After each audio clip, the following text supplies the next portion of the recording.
নমস্কাৰ দৰ্শকসকল, জুবিন গাৰ্গ আৰু নাই। জুবিন গাৰ্গ অসমৰ সম্পদ আছিল। অসমৰ ৰাইজে হেৰুৱালে জুবিন গায়কক। জুবিন গাৰ্গে বহুত বেমাৰী মানুহক সহায় কৰিছিল, টকা পইচা দি। দুখীয়া মানুহকো সহায় কৰিছিল। এতিয়া প্ৰধান কথাটোলৈ আহিছোঁ। জুবিন গাৰ্গ অসুস্থ হৈ আছিল আৰু ডাক্তৰেও অলপ দিন আৰামত থাকিবলৈ দিছিল। জুবিন গাৰ্গৰ পত্নীয়েও কৈছিল জুবিন গাৰ্গক ছিংগাপুৰলৈ নিব নালাগে, কিন্তু টকা লোভীয়া কেইটামান মানুহৰ বাবে হেৰাল জুবিন গাৰ্গ।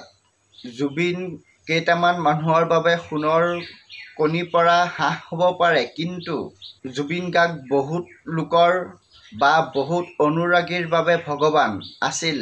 জুবিনে বহুত বেমাৰীক আৰু দুখীয়াক সহায় কৰিছিল। জুবিনে নিজে উপাৰ্জন কৰা পইচা হিচাপ ৰখোৱা নাই। অসম আৰু অসমীয়া হৃদয়ত সদায় জুবিন গাৰ্গ আছে আৰু থাকিবই।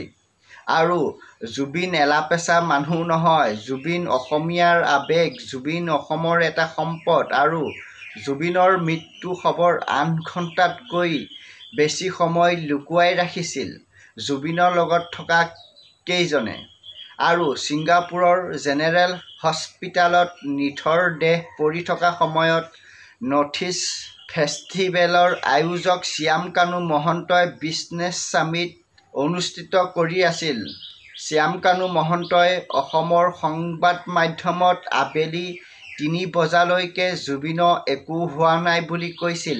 আৰু শ্যাম কানুৱে গুৱাহাটী দুজনমানক খবৰটো দিছিল মনে মনে, কিন্তু ৰাইজক তথা সংবাদ মাধ্যমত জনাবলৈ নিদিছিল।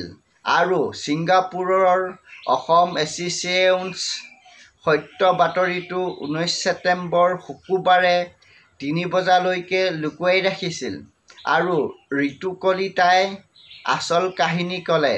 সিদ্ধাৰ্থ শৰ্মা এটা মাৰোৱাৰী, সি অনা-অসমীয়া, সি এটা ফাল্টু, বহুত মানুহকে বেয়া কথা কয়।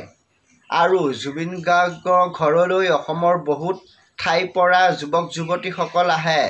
সিদ্ধাৰ্থই বেয়া ব্যৱহাৰ কৰে, গেটৰ মুখৰ পৰা খেদি দিয়ে। আৰু জুবিনক শুশ্ৰূষা কৰাৰ দায়িত্বত থাকিব লাগে, কিন্তু তাক পইচা আৰু পইচা লাগে। জুবিন অসুস্থ হৈ আছিল। জুবিনক শুশ্ৰূষাৰ বাবে দায়িত্ব নাই সিদ্ধাৰ্থ শৰ্মাৰ।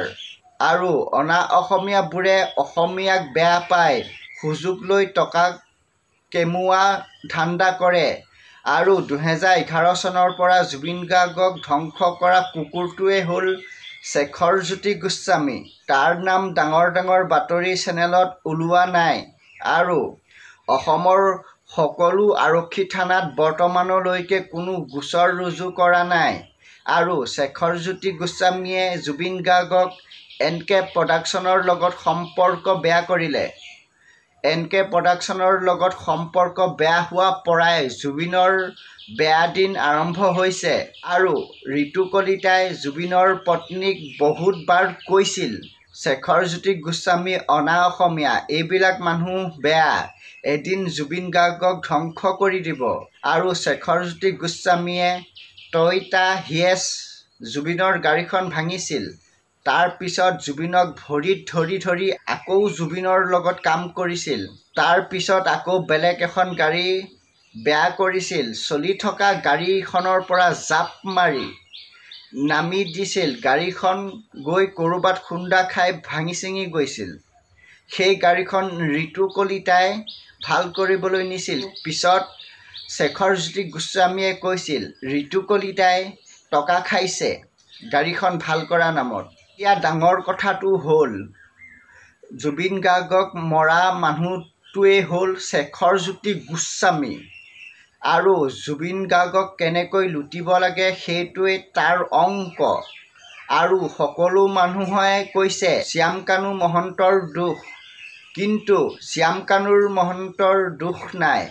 জুবিনৰ দায়িত্বত থাকিব লাগে লগত থকা মানুহকেইটা। আৰু জুবিনৰ গোটেই কেৰিয়াৰটো বেয়া কৰি গৈ আছিল অনা-অসমীয়া শেখৰজ্যোতি গোস্বামীয়ে।